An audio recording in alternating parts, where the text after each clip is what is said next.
Freedom House միջազգային կազմակերպությունը ներկայացրել է ազատությունն աշխարհում 2026-ին զեկույցը։ Հայաստանը նախորդ տարվա համեմատ մնացել է նույն միավորներով եւ նույն տեղում։ Երկիրը գնահատվել է որպես մասնակի ազատ, 100 հնարավորից հավաքելով 54 միավոր։ Քաղաքական իրավունքը 23 է 40-ից, իսկ քաղաքացիական ազատությունը 31-60 հնարավորից։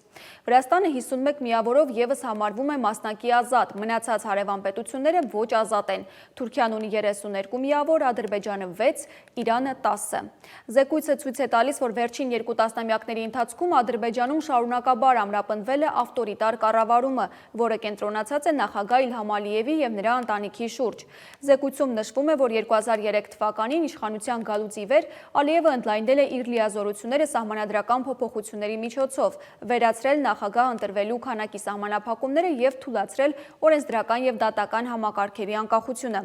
Անկախ դատարանների եւ ազատ լրատվամիջոցների բացակայության պայմաններում կոռուպցիան խորացել է եւ պետական ակտիվները դիտվում են որպես իշխող վերնախավի հարստացման աղբյուր։